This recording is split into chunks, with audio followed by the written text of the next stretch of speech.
Perfetto. Ci siamo. Buonasera Buonasera, buonasera, buonasera a nessuno perché non c'è ancora nessuno, però noi siamo educati e quindi salutiamo. e siamo puntuali. Bravo Miro. Certo, certo. Tra l'altro mi è arrivata adesso la notifica che mi ha taggato nella storia, a me ancora la deve caricare. Ho dovuto Meno, mettere il meno 4G. male che eravamo a Torino con gli arretrati. Ma tu non stai a Torino, Torino, perché se no ce l'avevi la fibra. Eh Eh, no. eh. Diciamo le cose come stanno. Io la fibra ce l'ho, però oggi ha deciso che si sente una 20 mega e quindi non mi carica la storia. Ma l'importante è che regga questa bellissima live. Certo, perché è bellissima già in partenza e poi appena oh, ci ha messo soltanto 2 minuti per caricarsi, perfetto. Bene. Mamma mia che storia bellissima che hai fatto, guarda. Senti Miro, io però ti voglio chiedere un favore prima di iniziare questa live. Certo, tutto quello che Devi vuoi. presentare la live col suo nome da te ideato, non il nome corretto che però ci fa schifo, il nome da te ideato.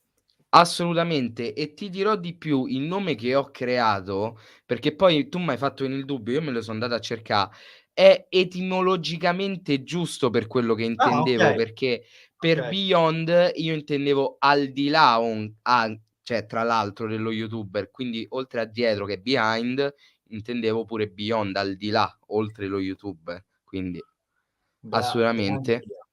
a tutti coloro che stanno qua, Marco non c'è il buon Emanuele, c'è il buon Christian a cui mando un bacio, benvenuti alla seconda puntata di By Beyond the YouTuber.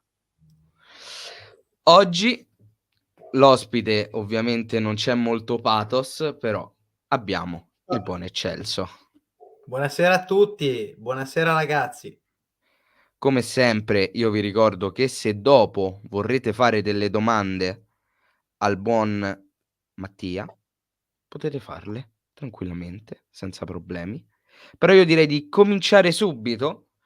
Ovviamente anche tu, se non te la senti di rispondere, sei una merda, ma te lo concedo. Okay. Declineremo la domanda, però cominciamo con le domande di rito. Nome e cognome, luogo e data di nascita. Allora, Mattia Longi 0307, 2002 e son nato a Torino. Cioè, è bello che ti sei dovuto concentrare per ricordarti No, la tua data di nascita. sai che mi è capitato più di una volta di dire tipo 0703 al posto di 0307, quindi ho detto vabbè. Sì, sì, Il no, 3 luglio. 3 luglio, sì. Mamma mia, io ho mio nipote che è nato a luglio, non so perché, credo che chi sia nato a luglio sia tipo uno sfigato allucinante. Ma c'è di peggio dai. Figa tutti i No, mesi perché tipo di magari da merda. piccolo devi festeggiare il compleanno, ma non puoi perché tutti stanno in vacanza. Quello è Eh, vero, sì, sì. Quello infatti il compleanno lo festeggiavo sempre prima, finita la scuola, solamente l'ultimo giorno di scuola. Cioè mi son tirato delle guffate allucinanti per anni a ecco perché c'ho tutta 'sta sfiga accumulata forse. mamma mia. Però sei sopravvissuto, dai, vedila così. Sì, beh. Meno male. Calcolando anche le catene di Sant'Antonio che sicuramente non hai ricondiviso, Esatto. sei un superstite. E quindi, da superstite, io ti chiedo di fare un bel balzo indietro nel tuo passato Sì. e se tu pensi alla tua vita da infante, qual è il primo ricordo che hai legato al calcio?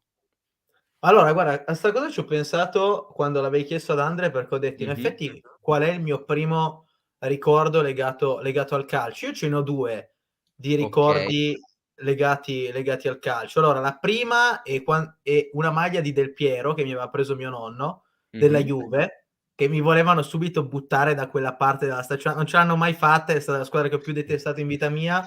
Adesso ho un rapporto un po' particolare, nel senso non è che li odio tanto, ma se perdono godo. E quella è stata la prima immagine che c'ho, cioè avrò avuto, che ne so, 4 anni. E un'altra invece di Cassano, cioè io letteralmente mi sono innamorato del calcio guardando Cassano. Cioè io il Cassano Pazzini della Sampdoria, c'ho quest'immagine di io che guardo Cassano e Pazzini ed era una cioè per me è una coppia clamorosa, clamorosa. Adesso non ricordo quell'anno quanto arrivò la Sampdoria, forse quarta, quinta, comunque in Europa da qualche parte. Sì. Ma era veramente una squadra totale. Cioè a me piaceva veramente veramente un sacco.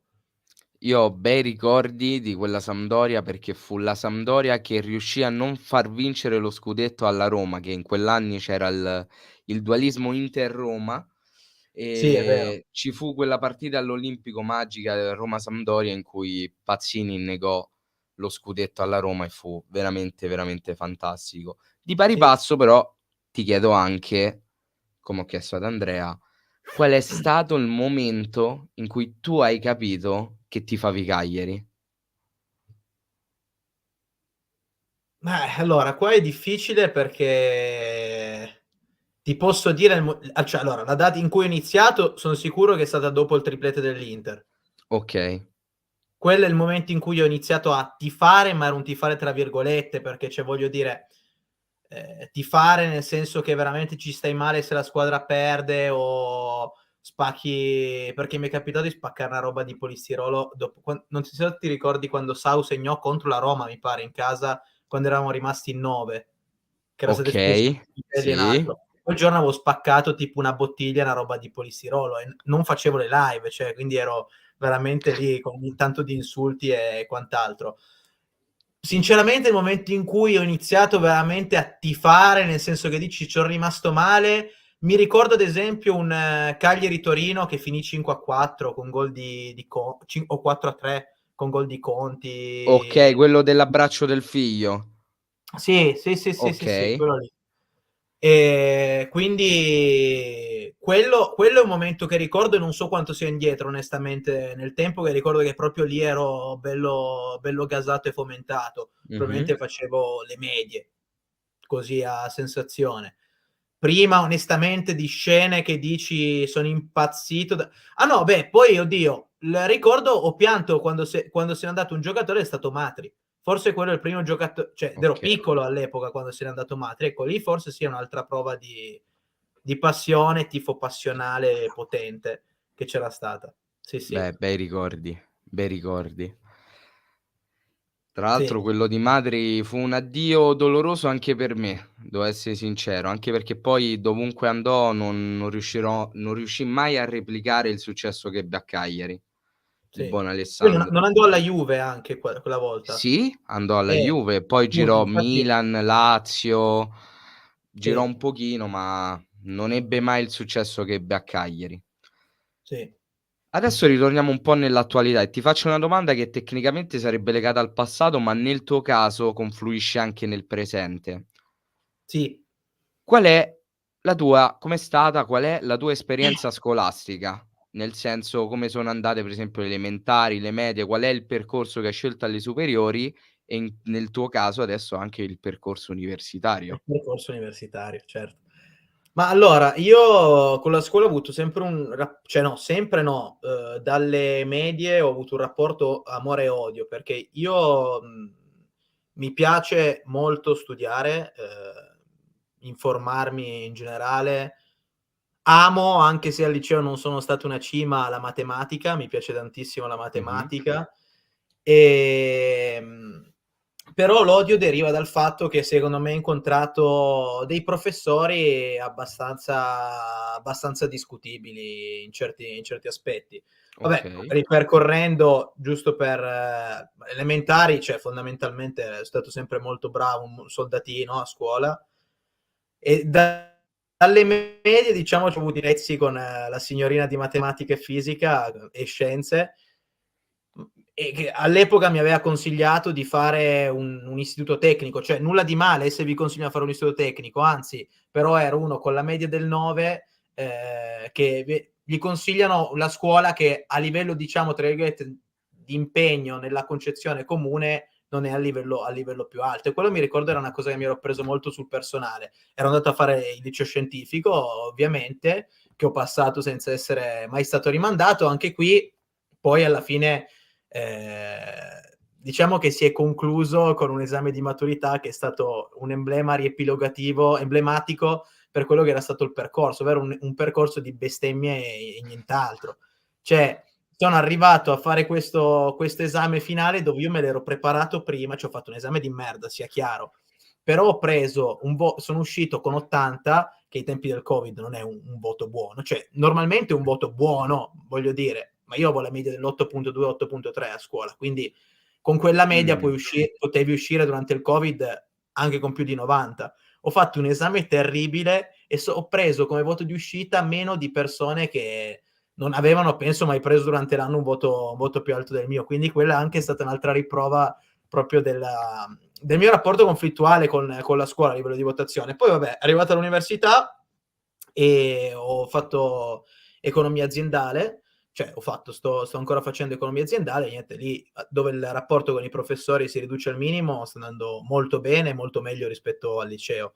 Come anche andamento, perché fondamentalmente l'impegno è rimasto lo stesso, poi periodi aumenta, periodi diminuisce, però non hai quel rapporto lì. No, ti dicevo, secondo me veramente la scuola, io lo dico sempre nelle live, di non perdersi, cioè di cercare di capire qual è il proprio percorso. Poi non tutti devono proseguire, a non tutti magari piace studiare comunque in generale, perché secondo me è una cosa sottovalutatissima nella concezione comune. Cioè il Mh-mh. dire vado a spaccarmi il culo in fabbrica, il lavoro più dignitoso del mondo e quant'altro, però non per questo deve sminuire chi studia, perché fosse così facile studiare per raggiungere certi ruoli magari di un certo tipo all'interno della società, questo sarebbe seguito da tutti. Invece la scelta dello studio spesso viene presa o inizialmente con una scelta di ripiego, perché io vedo tantissimi miei colleghi di università che vanno all'università per dire sto studiando, sto facendo qualcosa. Giusto per dire di fare qualcosa in quegli anni e Mh-mh. posticipare l'entrata nel mondo del lavoro, perché poi l'università non la finisci se non sei motivato. Intanto quei 3-4 anni di pacchia te li sei fatti, hai detto io ho provato a fare l'università e poi vai dopo 4 anni più vecchio entra nel mondo del lavoro senza minima competenza e quant'altro, mentre dici vai in università. Però veramente studiare non è una cosa semplice, però è la cosa più bella del mondo secondo me, rendersi utile per il prossimo tramite le proprie conoscenze. Cioè ti faccio un esempio, poi ti chiudo questa risposta. È da agosto che ho un problema sopra le caviglie che sostanzialmente mi pregiudica l'attività sportiva, se non l'allenamento e la partita che ho iniziato a giocare in terza categoria. Sono andato da 4 specialisti diversi e nessuno era riuscito ad azzeccare la diagnosi che poi adesso sto risolvendo per fortuna, grazie a un quinto che ha lavorato con la Juve, Toro, quindi uno specialista proprio del settore, e mi son detto: "Cazzo, guarda che bello una persona che è preparata, che ha studiato, che riesce a risolvermi veramente un disagio enorme che ho avuto". E questa secondo me è veramente una bella cosa. Quindi, sentendoti capisco che economia aziendale è magistrale, giusto? No, no, no, è triennale, triennale. Ah, è triennale? Sì, sì, sì, sì, sì. Ah, ero convinto che fosse magistrale, No, okay. no, beh, c'ho pur sempre 20 anni, Vabbè, che cazzo ne so io. Io l'università non l'ho fatta, le superiori manco l'ho finite, io s per quanto riguarda lo studio non so assolutamente un cazzo, quindi però mi è piaciuto questa cosa che hai detto, nel senso, ho notato anch'io che molte volte per alcuni l'università è una sorta di scelta di ripiego per evitare e per tardare il più possibile l'entrata nel mondo del lavoro.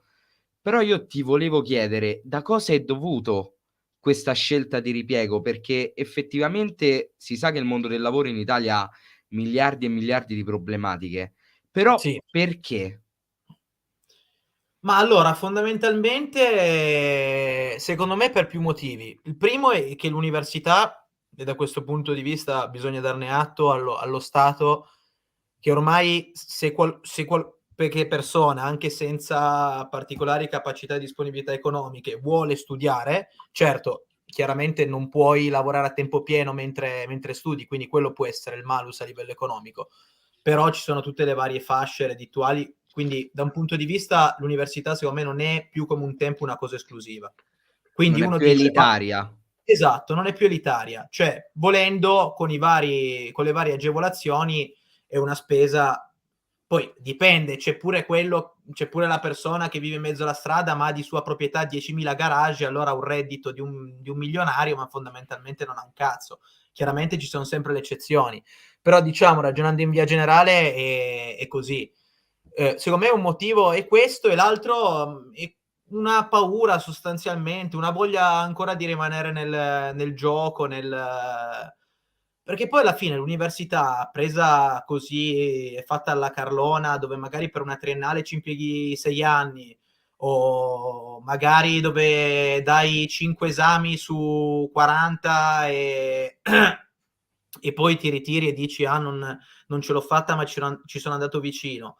Secondo me è una questione per prendersi anni di riposo e avere l'approvazione da parte dei genitori, perché voglio dire, anche se tu stai miseramente fallendo e lo sai dentro di te, se tu dici vado all'università e cose non ti diranno mai nulla, è comunque una decisione per rimanere nel tuo agio, nella tua situazione d'agio senza fare nulla. Ed è una cosa triste perché guardi, io me ne rendo veramente conto di gente veramente motivata che dice io sto studiando per da qua i prossimi 4 anni avere un lavoro del quale magari non mi devo lamentare dal mattino alla sera, dal lunedì al venerdì. Ce ne sono veramente pochi, ce ne sono veramente pochi, e mi dispiace vedere che ci sono delle cose come alle medie dove chi prende magari il 18 senza avere studiato, sfangandola, è idolatrato, e invece magari chi prende il 30 facendosi un culo è il secchione di turno, lo sfigato che ha passato. Ma non è così. Cioè, non è così. Bisogna uscire un po' da questa visione qua del mondo un po' distorta, secondo me. Assolutamente, qua mi trovi assolutamente d'accordo, anche perché, ehm, tu hai detto che comunque adesso l'università non è più un ambiente elitario, quindi, è diventato un costo abbordabile anche in base alle fasce reddituali, però, Sì, è chiaro che comunque è un impegno sia a livello di sforzo in sé per lo studente, che comunque per le sue tasche a livello di impatto economico, perché non è una certo, spesa da poco comunque. Quindi prendere sottogamba un impegno che tu prendi filosoficamente con la vita, fa capire anche tu che tipo di persona poi potresti essere proprio nel contesto sociale, e fa capire veramente tanto questa cosa. Però se io mi immedesimo in una persona che sceglie un ambiente universitario per cercare di tardare il più possibile di entrare nell'ambiente lavorativo, però facendo 5 esami su 40 e pensando di averla sfangata, io non mi sento una persona utile, ma mi sento una sanguisuga. Il esatto, sì, sì, problema sì. è perché non sovviene questa sensazione anche a quelle persone, perché poi più entri tardivamente nel mondo del lavoro e meno opportunità avrai, perché tu in quel Certo, momento stai perdendo tempo. certo. Sì, non lo so onestamente perché io non sono sì, ho provato anch'io a chiedermelo, più che altro veramente che cazzo fai qua? Cioè, vai a fare qualcos'altro, ma semplicemente perché non ti porterà da nessuna parte questa strada qui. Quindi non ti so dire sinceramente cosa cioè a che pro, a che pro. Può darsi, secondo me c'è in alcune persone una sensazione di sentirsi più furbo degli altri. Okay. Ed è poi tipico anche dell'atteggiamento che hanno certe persone, no, nel fare questo tipo di percorso. Il dire: "Ah, io vado a fare università, magari cerco di copiare più esami possibili, esco dall'università senza nessuna competenza, col minimo dei voti, sono un grande", e qua e di là. Ma,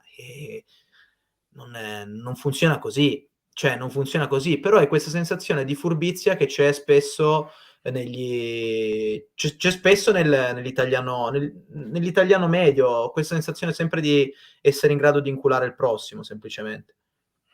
Beh, è una sensazione che penso farà veramente fatica ad andare via, perché è proprio insita nell'italiano in sé per Sì, sé. sì, sì, sì, sì, sì, certo. Però cambiamo totalmente argomento. Una domanda che mi sono sempre chiesto nei tuoi confronti è una banalità, però me la so sempre chiesto: che musica ascolti? Allora, bella domanda, bravo Miro.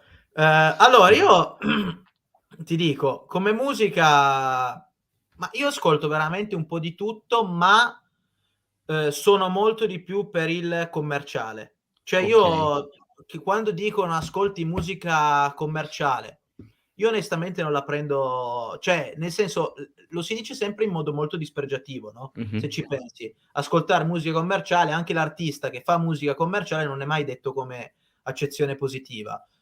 Io ti dico onestamente son proprio fieramente commerciale. Cioè a me piace la Okay. canzone orecchiabile. Poi, per carità, se c'è una canzone che ha un senso dietro bellissimo, lo apprezzo anch'io, ma onestamente una canzone anche che non ha un senso, che dice parole a cazzo, ma c'ha un bel sound, a me piace. Poi ultimamente mi sto molto più convertendo al commerciale pop, soft pop, americano soprattutto, che mi piace parecchio, ma in realtà ascolto veramente abbastanza di tutto, però l'importante è che sia parecchio orecchiabile. Ecco, sto iniziando sempre di più a detestare le mosciate, perché io veramente non ce la faccio più. In Italia ogni canzone che esce è una roba sempre con la solita melodia, addirittura alcune senza base, 'ste canzoni a cappella per suscitare la compassione di certe persone. Ma scusa, cioè, Mh. ma figa, fai una canzone con una bella base sotto che spinge, una roba pesante. No? Ecco, immaginavo che ci ritrovavamo a un punto cardine in cui non potevamo essere d'accordo. Allora, parti dal presupposto che anch'io ascolto veramente di tutto, ma proprio non mi Sì. pongo nessun limite, cioè sul mio YouTube Music puoi trovare da Caparezza a Justin Bieber, passando per Irene Grandi, per dirti. Cioè Ah, proprio bello. non mi pongo nessun tipo di limite. E, una di quelle di tipologie di canzoni che mi piacciono, che però sono veramente molto rare, sono i rap in storytelling, che molte volte non hanno praticamente base, è soltanto formata da voce, e io vado per le moscerie. Io tendenzialmente nelle mie canzoni ho un mood molto, molto negativo, molto, molto, depresso. Non lo so perché, però, ascolto 'sto tipo di canzoni e capisco però il tuo punto di vista, perché ci sono canzoni commerciali o artisti commerciali che apprezzo particolarmente. Uno tra tutti per esempio è Il Pagante. Il Sì, Pagante è sì, ma di uno di sì quello non, quelli sì, no, ma guarda, al di là di musica, ecco, il Pagante secondo me è più definibile da discoteca, sai? Cioè okay. quello è da discoteca. Io intendo proprio anche musica più soft, ma musica pop, ecco, proprio il genere pop. Io non, ad esempio non sono un amante del rap proprio, 0. Cioè i Gemitides, Salmo, non so Mh-mh. per te da sino a dove si estende il rap e dove inizia il trap, queste cose qui. Okay, Ma sì, ad sì. esempio Gemitides e Salmo, o Madman o altri, sono cantanti che non ho mai ascoltato, ma proprio 0 di 0 di 0, non mi piacciono per niente. Però son proprio, cioè lì veramente lo vai a dire all'amante di Salmo e ti dice: "No, ma com'è possibile?" Lì è proprio veramente una il mondo della musica è bellissimo per questo, cioè perché veramente abbiamo ognuno una percezione completamente diversa di quello che ascoltiamo. Cioè io ad ascoltarmi 1 ora di Madman che va a macchinetta una parola dopo l'altra, non ce la farei mai, ma proprio, cioè una tortura, sarebbe terribile. E ci sono invece persone a cui piace moltissimo e anzi magari Certo. saranno soddisfatti.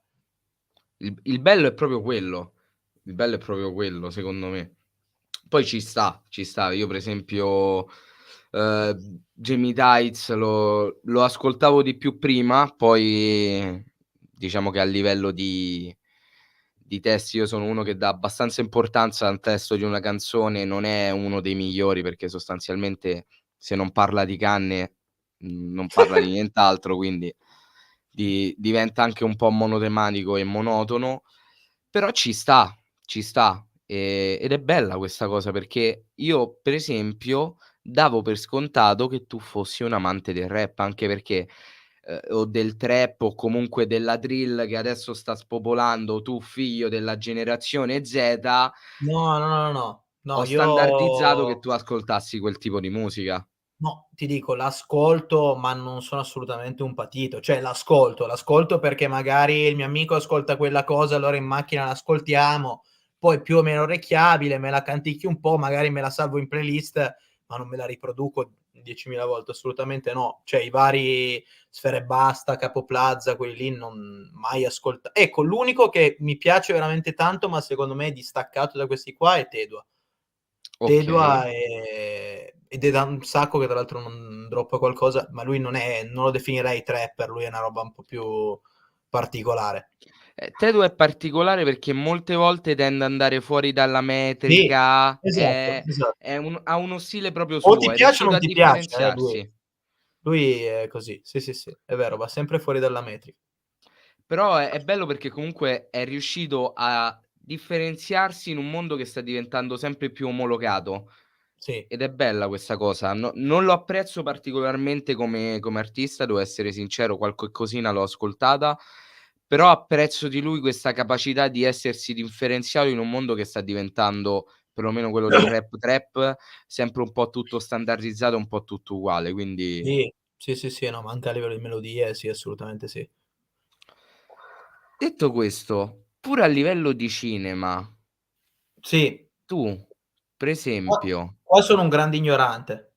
okay, però per esempio serata tipo c'hai voglia di guardarti un film, su quale genere ti butti?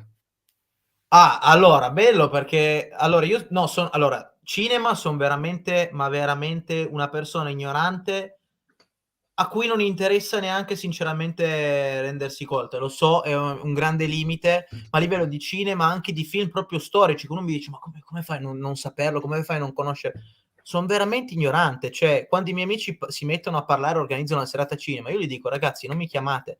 Cioè non ho proprio piacere, non ho proprio piacere. No, per quanto invece riguarda, io sono invece un amante delle delle serie comunque. Okay, quindi sei più Mi un piacciono Netflix user. sì, sì, esatto, mi piacciono molto di più. Ti dico come stile, sono molto devono essere delle battaglie medievali, cioè quindi tutte quelle Okay, cose o anche tipo Vikings. Io sono un okay, amante folle di Vikings, del Trono di Spade, di Nightfall, che è una serie sui Templari, tutte queste comunque serie, fa un po' ridere, però okay. basate su battaglie, scontri, guerre avvenute e non avvenute, pezzi di storia, qua e di là. Anche se ultimamente sto anche riscoprendo delle serie un po' complottistiche sul fatto che Okay. il nostro mondo derivi dall'immaginazione che abbiamo noi stessi del mondo in cui viviamo. Ed è una Una cosa che mi sorta di sta Matrix. sì, sì, no, mi sta impallando questa cosa, perché in effetti stavo pensando, cioè ragionando veramente a lunghissimo termine. Allora, realtà aumentata. Te ci vedi un'opportunità, una grossa cagata. Io una grossa cagata. Anch'io. Però, allora, metti questa tecnologia avanzata tra 20 anni. Mh-mh. Io la paura che c'ho, cioè se uno inizia ad usare 'sto visore, io non l'ho mai preso e spero di comprarlo il più tardi possibile, ma ho paura che diventerà una roba come il telefonino. Tu ti prendi 'sto visore e secondo me a un certo punto non ti rendi neanche più conto, cioè lo usi per 5 ore e dopo 5 ore, ma anche meno, secondo me non ti rendi più conto qual è la realtà vera e propria. Allora mi chiedo: ma siamo sicuri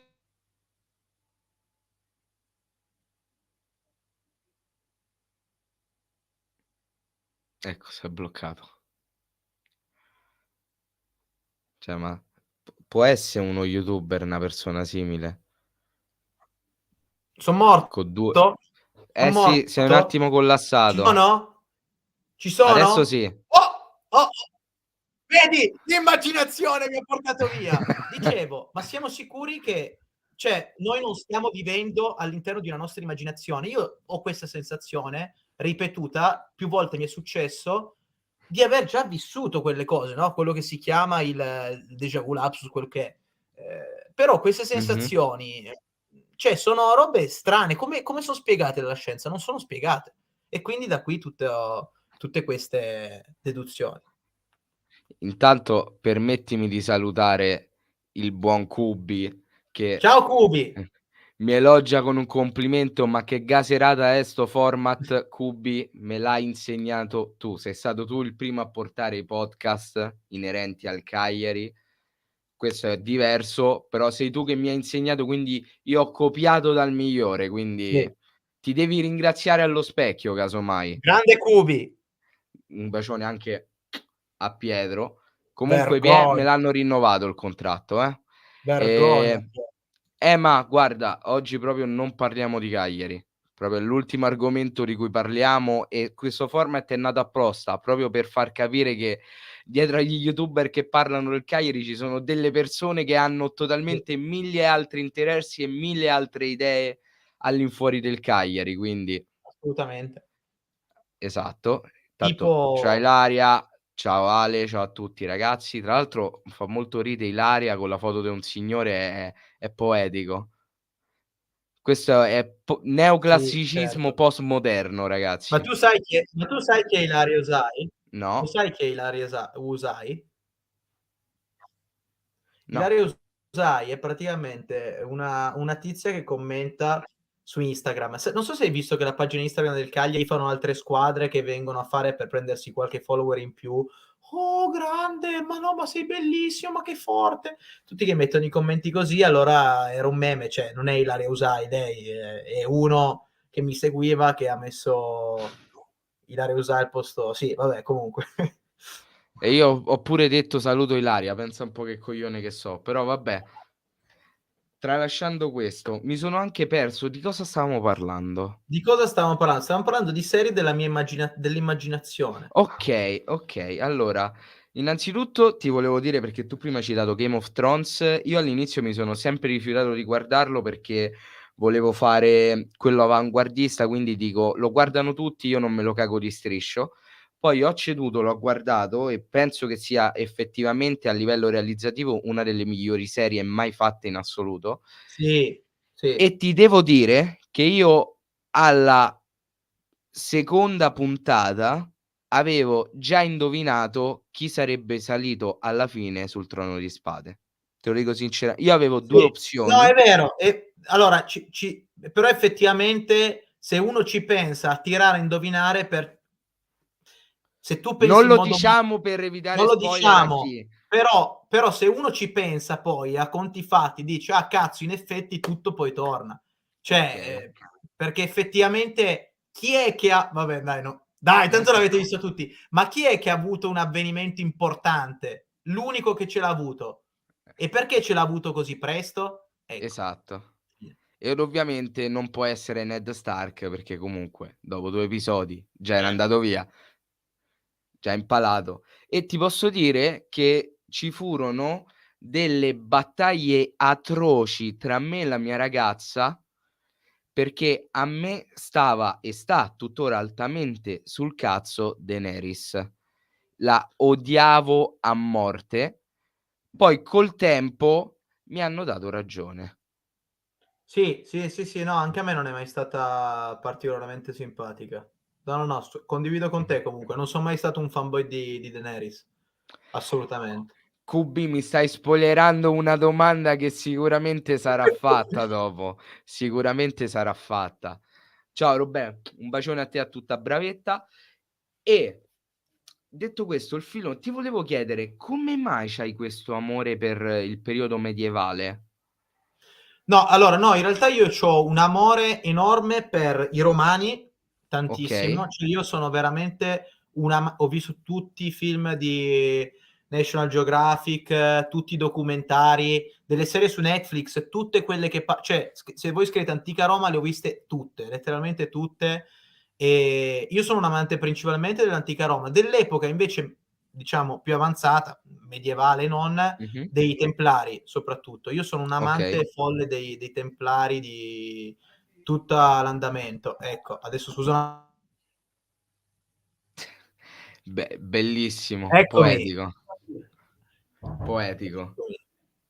Vabbè, Quindi niente, immagino che come gioco, tipo il primo Assassin's Creed per te era perfetto, perché sì, cavalcava appieno l'epoca dei spettacolare, ma Templari. anche Assassin's Creed io ho giocato poi l'Odyssey, purtroppo ho giocato solo quello, ma Okay, secondo me quel gioco lì per grafica, per battaglie che ci sono, perché lì parla poi di antica Grecia, quindi se non ricordo male, quindi, mh-mh. anche quello è un gioco che a me ha fatto impazzire proprio come è strutturato, Eh beh, assolutamente.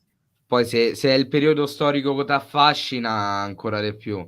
Io lo so Sì. che tu stai ridendo leggendo i commenti di Pietro, io li sto volutamente ignorando, non è per cattiveria No, no, Pietro, a no, te voglio certo. bene. No, ma guarda, io lo bannerei. No, Pietro non si banna, Pietro si ama così com'è. Pietro si ama così com'è. Però, visto che c'è Kubi, io adesso te lo devo chiede, Sì. mettiamola in maniera un po' più introspettiva. Come giudichi il tuo rapporto con il gentil sesso?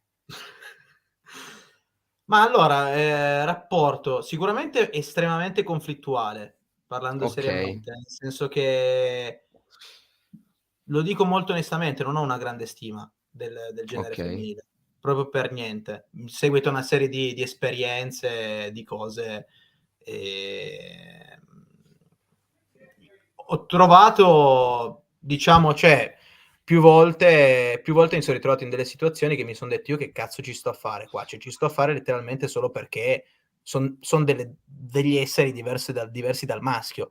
mh-mh, Ma cioè io l'ho cioè per quanto riguarda le mie esperienze, potessi scegliere 10.000 volte, un uomo a livello caratteriale. Poi non sono gay ovviamente, sono etero, però, questo è a livello caratteriale assolutamente sì. Quantomeno non ho ancora trovato una persona le trovo estremamente false, anche poco interessanti nella maggior parte dei casi. O sarò io che non sono in grado di rendermi anche interessanti io con loro, ma questa è una cosa che ho sempre avuto, che mi ha portato poi ad avere questo atteggiamento dove fai e disfa. Cioè io non ho mai avuto cioè ho avuto una relazione sola, ma di 2 mesi in secondo, terza superiore, quindi capirai, cioè di relazione nel senso che dici: "Ah, siamo fidanzati". Poi ho okay, avuto tante frequentazioni, ma frequentazioni di massimo 1 mese e mezzo, okay. mai Tempo de sdraiarla e via, sostanzialmente. magari figa, i tempi neanche quello, cioè magari. Quindi sì, non ho una grossa poi trovo veramente anche certi atteggiamenti dell'ultimo periodo su certi argomenti veramente pesanti, Allora ho già la domanda pronta. veramente Quanto di pesanti. questo tuo risentimento, diciamo, deriva da questo new femminismo 2.0? No, sicuramente tanto, cioè ma più che altro cioè trovo veramente ormai si dà voce su delle cose assurde, cioè veramente assurde e trovo veramente che certe cose vabbè adesso faccio un esempio chiaramente senza dire il nome perché è Mh-mh. abbastanza anche greve, spero non ci sia nessuno dei miei amici che sta ascoltando. Fatto sta, a me è successo 2 anni fa di essere, tra virgolette "molestato" da una ragazza, nel senso che sono stato, diciamo obbligato, salvo poi rifiutare successivamente fa ridere però vi giuro è realmente successo, una prestazione sessuale da Okay, parte di questa ragazza, però son stato obbligato a scendere, ad andare in macchina, perché son stato addirittura dalle amiche circondato pur di fare vabbè veramente è stata una roba greve. Però questa cosa fosse successa anche qui a parti invertite, cioè che casino usciva fuori dietro una situazione del genere. Cioè questo certo. per dire che veramente ormai ogni tipo di comportamento e di atteggiamento di una donna viene tollerato. Ogni qualsiasi tipo di atteggiamento di un uomo, che può essere anche un vaffanculo, doveroso, viene invece protagonista di urli a misoginia o quant'altro. Quindi questo sicuramente. Poi questo appunto mi ha portato ad avere un rapporto con le signorine che si conclude molto in discoteca o in altri luoghi. Cioè io, nel senso a livello da quel punto di vista lì sono abbastanza un animale, ma è dato dal Okay. fatto secondo me anche di una mia sfiducia rispetto alle esperienze che ho avuto. Beh, ci sta, però c'è anche da allora io non diciamo, che poi dire non sono femminista è sempre una cosa che viene presa: "Oddio, chissà che cazzo ha detto". Capisco le battaglie femministe che secondo me nel 2023, incominciano a perdere un po' di valore perché siamo Sì, arrivati in un livello mondiale in cui la differenza tra uomo e donna secondo me non esiste. Io in ambito lavorativo, lo dico, ho sempre lavorato in ambiti prevalentemente femminili, non c'è mai stata nessuna disparità, non sono mai stato favoreggiato rispetto ad una collega donna e quant'altro. Però per quanto riguarda la parola che hai usato tu,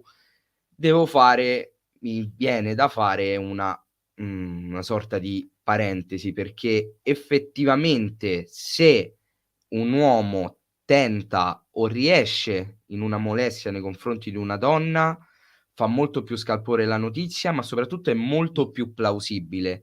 È plausibile Esatto. anche la molestia nei confronti della donna di un uomo, però c'è un problema proprio fisico naturale che impedisce la molestia, nel Certo, no, senso no, no, ma è così, però cioè allora secondo me queste la molestia, che sia chiaro per gli analfabeti, non è che stiam giustificando le molestie degli uomini, certo, ci mancherebbe a no, ovviamente, perché sai, onde evitare certo, cioè sono robe schifose fatte da una donna e fatte da un uomo allo stesso modo. Ma la molestia di una donna contro un uomo mai vista, ma a livello fisico. Perché a meno certo, che non sia un uomo, voglio dire, cioè adesso è ovvio che il potere fisico che ha un uomo è maggiore rispetto a quello di una donna, quindi per forza di cose. Ma secondo me quello che fa male nella una molestia è più l'aspetto mentale. okay, Il pensare di dover di essere costretto a fare un qualcosa che non vuoi fare, non okay, tanto l'aspetto fisico, almeno questo è quindi la molestia che subisce un uomo la può tranquillamente subire, però è una cosa che appunto uno la racconta e mentre io anche la raccontavo magari a dei miei amici e stavo non male, cioè così come dire: "Cazzo ero lì, non ho potuto fare niente, sono dovuto andare alla macchina", poi voglio dire, ho detto: "No, senti non ci sto". Però quanti ragazzi di 19 anni l'avrebbero fatto? mh-mh, Anche non gli fosse andato, per non passare come quello: "Ah, hai visto non si è concesso con una ragazza, ma quanto è stupido". mh-mh. E quindi sì, questo Vabbè è. certo, nel nostro campo, parlo dell'ambito maschile, diventa Sì, anche un motivo di denigrazione perché tipo: "Ah, c'hai una che te la dà adesso, sei un coglione perché tu devi dimostrare di poter essere il maschio alfa esatto, esatto. che Sì. che se le fa tutte". Quindi sotto quell'aspetto diventa anche più faticoso paradossalmente per un uomo, incappare in una situazione simile. Cioè, Sì. ragazzi comunque cioè che cazzo di argomenti di spessore stiamo trattando? No, no, è vero, ma secondo me son problemi che poi magari avranno anche altri con il genere femminile e penseranno a me. Diranno: "Vedi l'Eccelsior c'aveva ragione". No, no, ma è vero. Sì, sì, sì. No, è bello perché poi hai toccato un argomento che è un po' un trend topic, Sì, negli ultimi anni. Poi è un argomento anche molto trattato in un ambito in cui mi diverto molto a sguazzare, che è quello della stand-up comedy, in sì. cui si cerca anche di far capire che, è anche ora di dire basta a certe affermazioni che secondo me nel 2023 rasentano anche il ridicolo, perché io parlo per esperienza personale, quindi non posso parlare per la bocca di tutti, però per esempio uno degli argomenti cardine del femminismo è la disparità di genere nello stipendio. Io non ho mai visto una cosa simile, mai vista, ma lontanamente, e mi sembra più un motivo forzato per portare avanti un'ideologia che fa fatica a resistere nell'epoca in cui viviamo. È come una sorta di aver abbracciato un ideale e portarlo avanti perché ormai lo hai abbracciato e non perché è inutile ormai portarlo avanti. Sì, sì, sì, no, ma poi guarda io mi è capitato di parlare con ecco qua più donne che ragazze, ma anche già delle ragazze che si vedono che son proprio isteriche rispetto all'uomo. Cioè hanno un odio represso come se l'uomo le avesse cioè io voglio dire, io non è che posso rispondere o farmi perdonare per errori che hanno fatto magari i nostri, Mh-mh. trisavoli o cose di questo tipo. Certo, Cioè, è chiaro che nel passato le donne hanno subito ogni tipo di abuso, di sopruso a livello di diritti e quant'altro. Voglio dire, non ce ne facciano una colpa a noi. Cioè, nel senso, per me è talmente ovvio e scontato parlare di parità tra uomo e donna in ogni singolo aspetto, che veramente a un certo punto la trovo veramente snervante e anche fuori luogo rispetto al contesto in cui viviamo. Poi, cioè, io magari vado, che ne so, nella periferia di Napoli e ci sarà un contesto diverso, ma nel 99% dei casi si parla di battaglie, ma per nessuno, cioè secondo me per nessuno, perché almeno qua a Torino io situazioni di donne abusate a livello di diritti, cioè voglio dire, non lo so cosa eh. O cose ad esempio mi ho notato una cosa in un bando per una cosa universitaria, ho notato che avevano messo tutte all'inizio, tutti i nomi femminili e gli articoli femminili prima di quelli maschili, anche se l'uso era propriamente quello maschile. Ma perché? Anche queste sono puttanate, cioè sono deviazione di parità di genere, di diritti. Cioè, ma voglio dire, io veramente, vorrei conoscere queste signore che a leggere, che ne so, prima il preside rispetto alla preside si offendano. Cioè, ma per dirti tra Diventa tutte più che altro un presupposto per cagare il cazzo piuttosto che una battaglia per sì, un diritto sì, effettivo. esatto, esatto.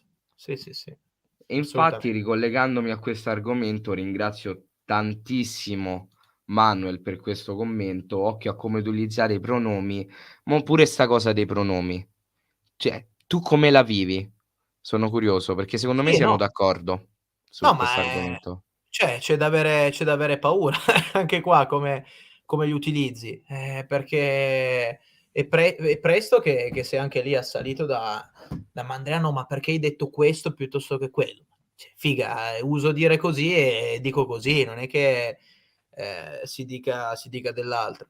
No, ma infatti è veramente allucinante, allucinante. Io passerò per razzista. Allora, metto le mani avanti perché ormai bisogna mettere le mani avanti.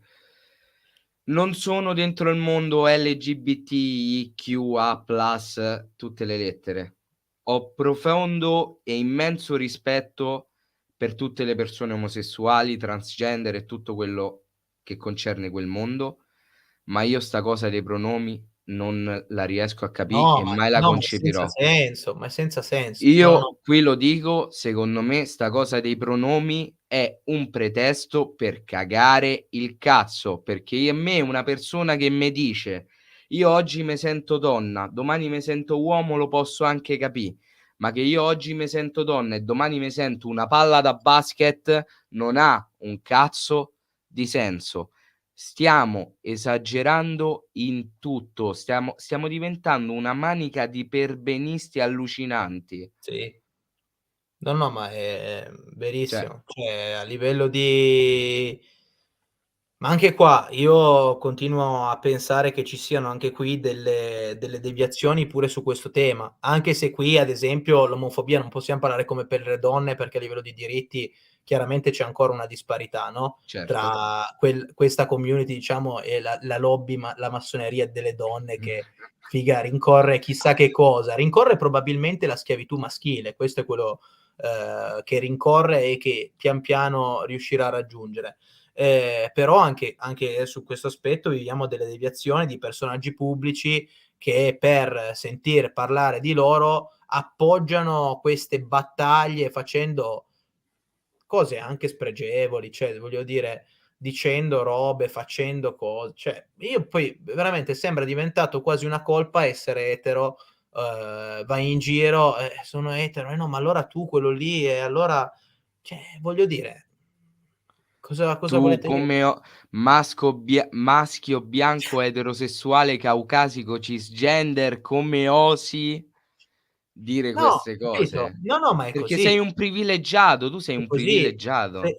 Se una qualsiasi persona, parla sotto un post di quelle pagine di isterici, no, perché poi, Mh-mh.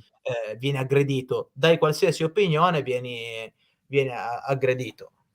Cioè, voglio dire, non è che non lo so, sembra diventata una colpa che mi piace una ragazza, non è una colpa. Cioè, vabbè. Ed è la realtà delle No, cose. è allucinante. Poi ovviamente, Emanuele, è ovvio che noi generalizziamo per intavolare un discorso, poi è chiaro che non possiamo metterci qui nei restanti 10 minuti a prendere tutti i casi del mondo caso per No, caso. esatto, infatti, cioè Sommariamente noi generalizziamo, poi è chiaro che non si può fare tutta l'erba un no, ecco, fascio. questa è una cosa che dico sempre anche nei miei video, a sfondo sociale che faccio, che son dei video quasi sempre molto polemici, perché fondamentalmente dovessi fare un video dicendo: "Ah, che bravo quello, che bravo quell'altro", non lo faccio e ti dico in una live quanto è bravo quello e quanto è bravo quell'altro. Mentre nei video dove voglio creare dibattito, io parlo sempre chiaramente dei casi generali. Mh-mh. Cioè, secondo me bisogna iniziare a smettere di dire questa cosa, nulla contro Emanuele, se che io so che è un mio iscritto, nulla contro Emanuele. Mh-mh.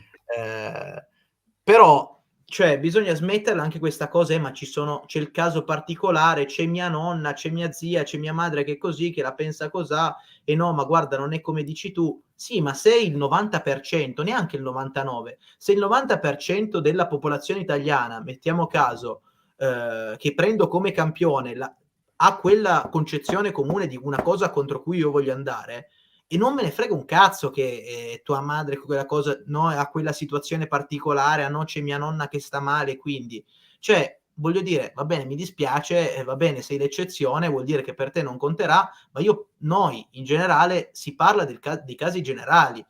Quindi Certo, del caso che più gente possibile possa ascoltare, sentire e capire magari delle cose che sta sbagliando, delle cose che sta sentendo e non sta interpretando. Ecco, un'altra esattamente, esattamente. E se ne va, e se ne va. Nel momento in cui io devo fare una domanda, lui se ne va.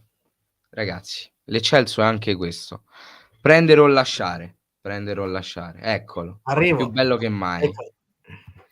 Ho una domanda per te che può essere vagamente inerente a quest'argomento perché magna pure, questo fa come cazzo gli pare proprio. Mamma mia. Vada. Ehm, Qual è il tuo rapporto con la religione? Concludiamo no, ti faccio questa domanda: Sì. il tuo rapporto con la Ah, religione. okay. Va bene. Allora, rapporto con la religione. Ma è un rapporto molto da storico, se vogliamo. Okay.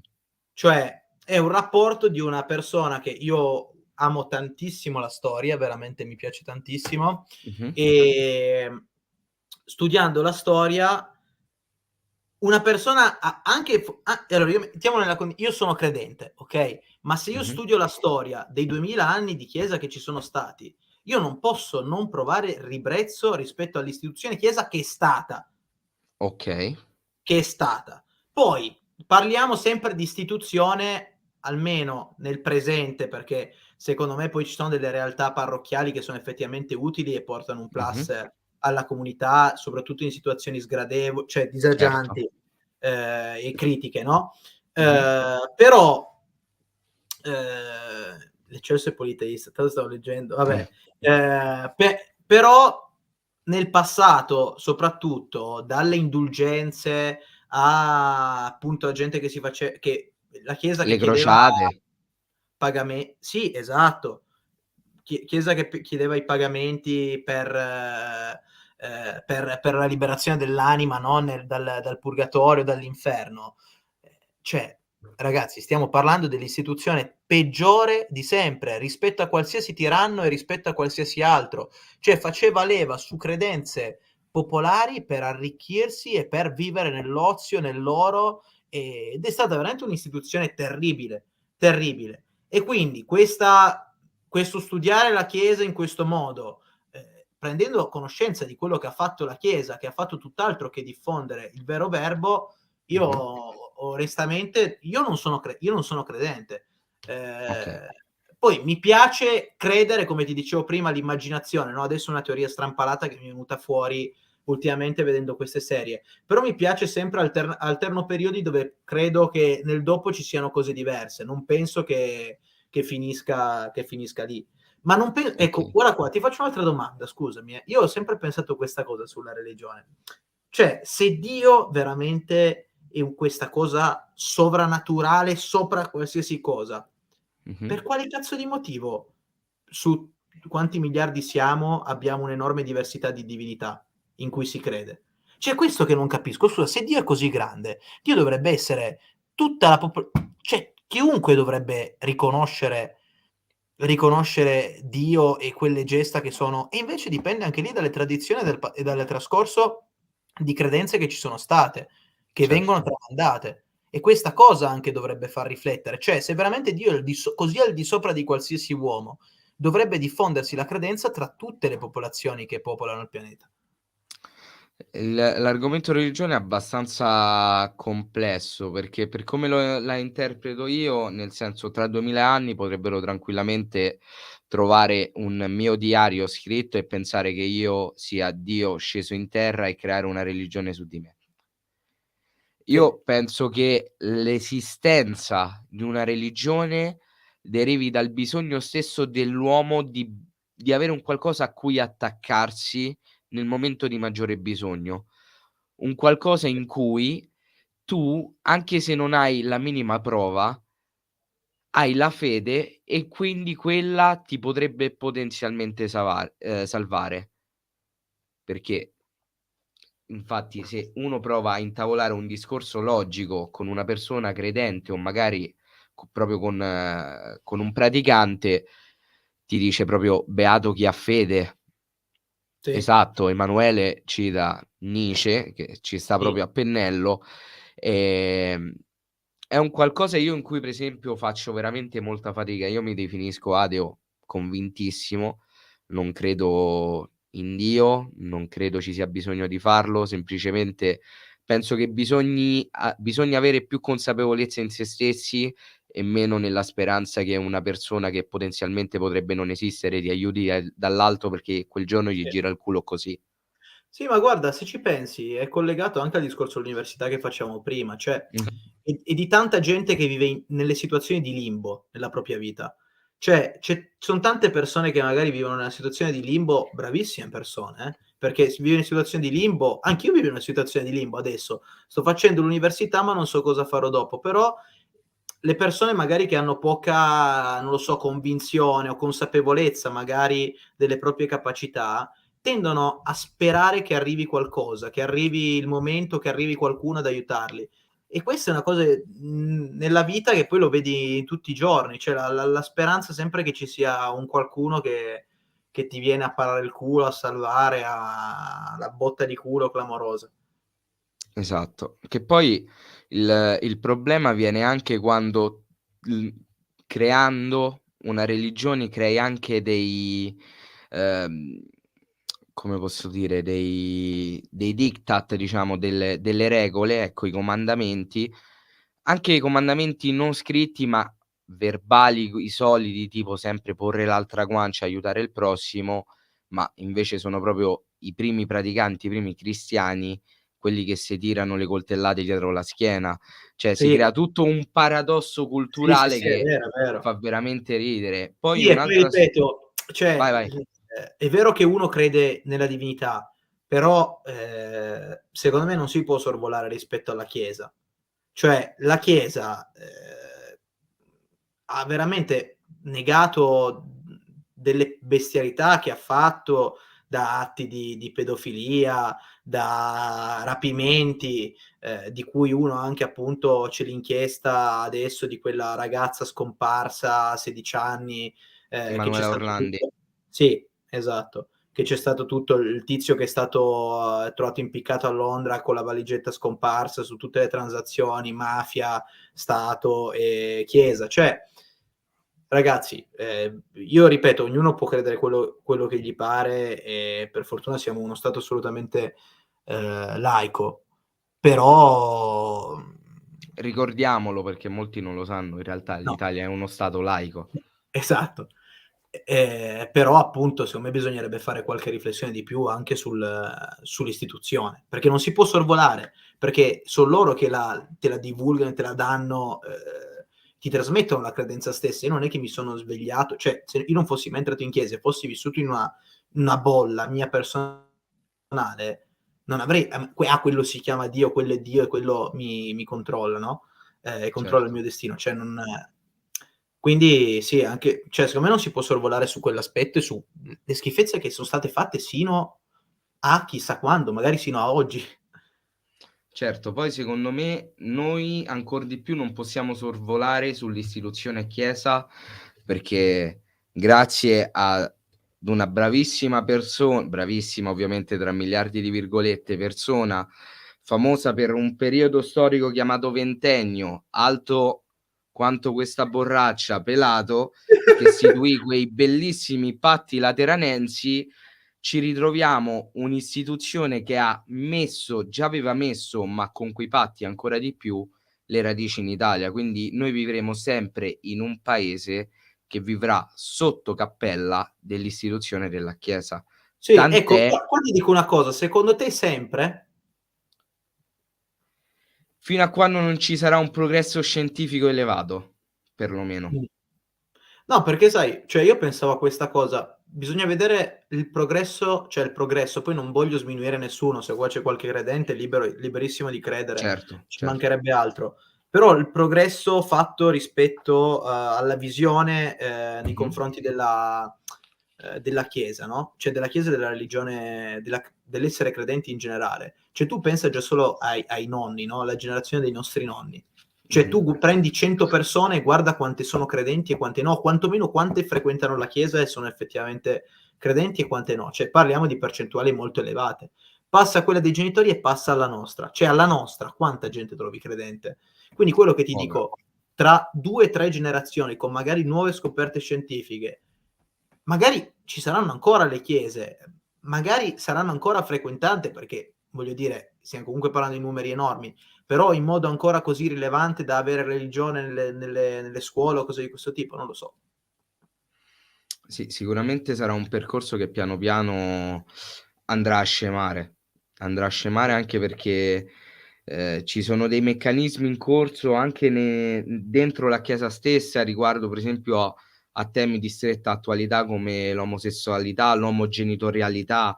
Sono argomenti che poi la Chiesa, giocoforza, dovrà affrontare e quindi ci sarà una scissione. Quindi paradossalmente si potrebbe creare anche un nuovo versante della Chiesa che sarà magari aperto Sì, a tutte sì, sì, queste sì, nuove visioni. è vero, sì, certo. Però adesso abbiamo scavallato l'ora, quindi ti faccio l'ultima domanda. Vada. Purtroppo, mi viene da dire purtroppo perché veramente starei qui le ore. Credi Anch'io nel destino? moltissimo. Credo veramente, sai che penso che sia una delle cose che più sta muovendo la mia vita ultimamente, nel senso che davvero guarda, ci pensavo l'altro giorno perché io, sono andato appunto a giocare in questa squadra di terza categoria, Mh-mh, e come ci sono andato è una cosa senza senso. Cioè ho conosciuto delle persone, alcuni che ritengo già buoni, ottimi amici, cioè, gente che non si sa mai magari nella vita se cioè se ti possono aiutare, saranno importanti, non lo so. Fatto sta, queste le ho conosciute perché prima di una serata dove ci siamo veramente sbronzati, ma pesantissimamente, un mio amico, che poi non è venuto a giocare in quella squadra, mh-mh, mi fa: "Ah guarda, c'è questo qui che sta scrivendo al mio coinquilino che questa squadra cerca dei giocatori e sono in terza categoria." Io la mattina dopo, non so perché, mi era una delle poche cose che mi ricordavo era 'sta cosa, gli ho rotto il cazzo una settimana per andare e ho conosciuto queste persone che sono delle persone meravigliose. Quindi, cioè, questa cosa dice: "Cazzo, ma se magari veramente poi nel tuo destino entreranno queste persone, come le ho conosciute?" Cioè, è un modo talmente stupido e mh-mh, assurdo. E poi un'altra cosa che a me, fa impazzire è il pensare che io, certe persone che ho conosciuto all'università, piuttosto che nelle vacanze studio che ho fatto, se avessi scelto un'altra facoltà o un altro un'altra meta per la vacanza mh-mh, studio, avrei conosciuto tutt'altre persone. Cioè quindi, secondo me, soprattutto nella fascia temporale che va dai 18 ai 30 anni mh-mh. soprattutto, non perché dopo le decisioni non incidono, ma perché secondo me lo fanno minormente. In questa fascia letteralmente, rispetto ad ogni singola decisione che prendi, potrebbe completamente cambiare il tuo futuro. Letteralmente. Queste cioè per me è il destino, però io non credo nel destino già scritto. Io credo in un destino come una composizione di eventi dall'andamento veramente strano. Okay, non come qualcosa di già scritto. Sei tu che lo scrivi, però non ti okay, rendi neanche conto che io adesso ad esempio il prossimo anno vado a fare l'Erasmus in Israele, okay, farò 6 okay. mesi in Israele. In questi se Però io in questi mesi di Israele conoscerò certe persone, magari ecco, troverò una ragazza che mi farà impazzire, bravissima, simpaticissima, e poi dirò: "Cazzo, ma se io al posto di Israele avessi scelto, un altro posto, o se non l'avessi proprio fatto, cioè, come sarebbe cambiata magari la mia vita?" Cioè, e queste son cose veramente interessanti. Curiosità, Comunque Israele l'hai scelto o l'hanno scelto per te? no, no, l'ho scelto io, l'ho messo come prima scelta. Hai scelto un ottimo periodo. Ah, Ottimo. beh, per le co ma guarda, ci son sempre stati. Io quando c'ero stato anche c'erano stati tutti i bombardamenti, cose, gente che però è un posto stupendo, veramente stupendo. Gerusalemme? No, no, no, no, Tel Aviv, sono a Tel Okay, Aviv. quindi vai No, un po' però più sul Gerusalemme tranquillo. anche. Sì, sì, no, vabbè, certo. Però sì, son cose che alla fine lì ci sono sempre state. Sì, vabbè, chiaramente voglio dire, non è magari il posto da quel punto di vista più sicuro al mondo, ma ti Certo. assicuro che guarda, son stato veramente tanti posti, anche molti decantati, America o in Europa, veramente in tanti posti, e nessuno mi è piaciuto come Israele. Quindi poi sapevo che non era un posto cioè volutissimo, ma è veramente un posto su cui c'è tanta ignoranza e vorrò portarlo sul canale e farlo scoprire. Che poi non è vero, perché l'Israele sta puntando molto sul fattore turismo. Io ormai non lo so più perché ho YouTube Premium e le pubblicità non me capitano più. Vi dico me so' fatto YouTube Premium perché ho fatti i soldi con YouTube in realtà. Eh già. Mamma mia, che te dico. Ehm in realtà puntano molto sul turismo e ho visto che hanno subito un'impennata turistica non da poco, perché effettivamente, paradossalmente a quello che si crede, l'Israele è un paese tecnologicamente molto, molto avanzato. No, ma guarda che l'Italia fa le pompe a Israele per il livello di medicina e di tecnologie che ha Israele. Cioè è uno stato allora, Israele è uno stato completamente dell'Occidente impiantato in Medio Oriente, il che vuol dire che ha il fascino del Medio Oriente, perché ci sono cose che in Europa non vedrai mai, cioè che poi possono piacere o meno, però sono realtà e culture completamente diverse, Mh-mh. impiantate in un mondo e in una città dove ci sono grattacieli e dove c'è l'impostazione di vita notturna e di vita in generale dell'Occidente. Comunque sì, ultima cosa, volevo sì, in effetti io con Nicola ci siamo incontrati a Cagliari siamo stati assieme tutta una sera di puro Mh-mh. amore, e in effetti, cioè, vedi anche quest'altra cosa del destino. Cazzo, io ho scelto una squadra, ti giuro, veramente a caso. E se pensi anche la cosa, e questo è forse il primo effetto che il destino ha mi ha fatto vedere, cioè il fatto del canale. Il canale Mh-mh. YouTube si è generato e creato semplicemente sul Cagliari, su una cosa che io ho scelto a caso. E questo come lo chiami? Cioè, noi lo ma usate qualsiasi parola, ma come dicono loro, da una qualsiasi piccola azione, anche se noi non ce ne rendiamo conto, arrivano poi destini importanti. Tra l'altro perdonami perché Antonio è un mio carissimo amico, mi abitava davanti, un bacione Antò. Ciao Antonio. Grande Antò, grande amico interista, grande No, amico no, allora interista. niente ciao Antonio. No, no, Antonio va salutato, assolutamente. Ciao Antò, quando riscendi qua fatte vedè, assolutamente. E tra l'altro non sapevo nemmeno che sapesse che avevo un canale, però vabbè, cose belle. Quindi tu sostanzialmente credi che il destino ti porti davanti al fatto e che poi sia tu a Bravo, crearti il bravo, hai destino da quel riassunto benissimo. fatto. Sì, hai riassunto Okay. veramente benissimo. Cioè, sì, sì, sì, ti mette nelle condizioni di sceglierlo tu, cioè come un film interattivo, no, tu sei il protagonista e tu non ti rendi conto nel momento in cui lo fai quel che poi ti viene dopo. Ed è veramente assurdo. Sì, sì, sì, sì. Intanto dai Antò, quando te pare io sto, tanto sempre qua mi trovi, non me sposto da Maiana, non te preoccupa. Grazie mille per essere passato, veramente No, un grazie a te bacione. Miro e grazie, cioè, di aver portato Io queste veramente lo belle stavo a di belle idee. Antonio, non è che è tutto 'sto No, egocentrismo. scusa! Eh, Scusa Miro! Fatte un attimo i cazzi tua, io sto di Scusa. Antonio, te Io mangio metti in allora. mezzo. Scusa Mangia, Antonio. vai, Ciao Antonio, mangia. grazie di esser No, passato. lui si chiama Antonio, ma tutti lo chiamiamo Antonello. Ah. Quindi un bacione Antonè, quando te pare, io sto sempre qui. Grazie Celso per aver partecipato. No, grazie Miro e no, grazie soprattutto perché appunto era necessaria, questa cosa qui, di chiacchierare al di là dello youtuber, perché vedi poi, ripeto, io non voglio dare contro a nessuno, però gente passa a cosa ne pensi di quello, cosa ne pensi di quello, prende e stacca la trasmissione. Io infatti Esatto, nell'ultimo anno e mezzo ho cambiato anche, modus operandi nel mio canale, nel senso che spesso faccio video su altre tematiche e anche controproducente per il mio algoritmo e cose, perché se io facessi solo video del Cagliari avrei visualizzazioni chiaramente più importanti e magari un algoritmo che spingerebbe di più dei video, ma non è una cosa che mi interessa ad oggi. La cosa che mi interessa di più è avere una community con la quale si può parlare anche di altro e non avere una community con cui se non faccio il Cagliari, nei commenti: "Ah, ma domani c'è la partita, cosa ne pensi di qua di là?" La partita la seguiamo, ne parliamo quanto se ne deve parlare e poi si parla anche di altro in tranquillità, chi ha piacere lo guarda, chi non ha piacere non lo guarda, fine. esattamente. Io è proprio per stigmatizzare l'idea che lo youtuber del Cagliari deve essere la mignotta che parla solo e Sì, soltanto di sì, sì, sì, Cagliari. esatto. Bisogna anche capire che, a noi sicuramente ci piace parlare del Cagliari perché se no non saremmo arrivati qua su YouTube a parlarne, è ovvio. Però, vedere che magari si sta parlando di un determinato argomento che non è il Cagliari e ti arriva il ragazzetto che ti dice: "Ma che ne pensi de questo? Ma che ne pensi de quell'altro? Ma perché non stai a parlà del Cagliari?"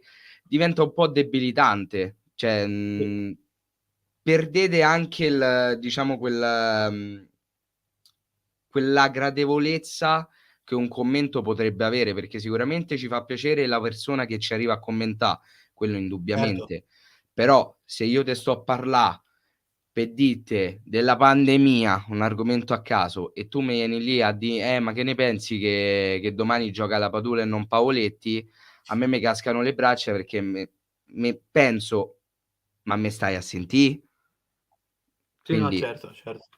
voi voi che ci avete seguito, grazie. Grazie veramente perché c'avete la capacità di andà oltre al fatto che siamo persone che fanno video su YouTube che parlano di Cagliari.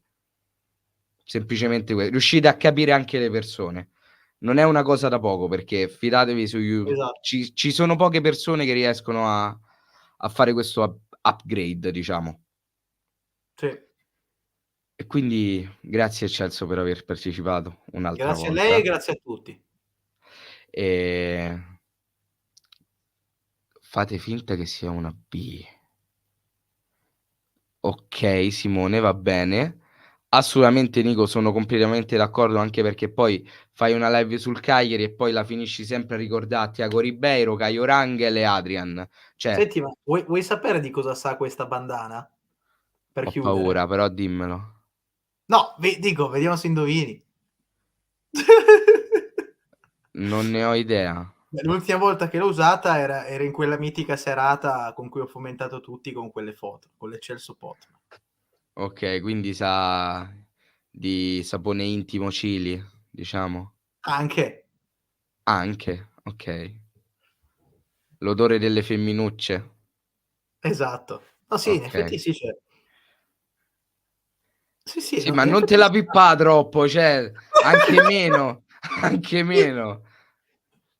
Cioè, dopo Sì, questa ragazzi chiudiamo perché tanto mo mi chiudono il canale, bannato a vita, vado a Regina Coeli, portatemi le arance. ce l'ho qua. Perfetto. Ah, ecco, te stai a magnà le arance? Eh sì, Bello de casa che si magna le arance. Te sta a portà avanti col lavoro, sai che te ingabbiano pure a te. eh già, esatto. Bello, bello. Vabbè ragazzi, s'è fatta una certa, come si suol dire. Io vi mando un bacione e noi ci vediamo mercoledì prossimo, perché mercoledì prossimo non c'è il Cagliari e ovviamente Giocoforza, il prossimo ospite, ve lo spoilerò, è il buon Pietro. quindi Pietro Peti, no. on fire, mi raccomando, siateci. Grazie mille Ciao Gurdi. Cupi, ciao Sei ragazzi. tu il messia, sappilo, sei tu il messia. Ciao Tu mi hai Nico. ispirato con i tuoi podcast. Ciao ragazzi, alla prossima. Ciao, ciao a tutti.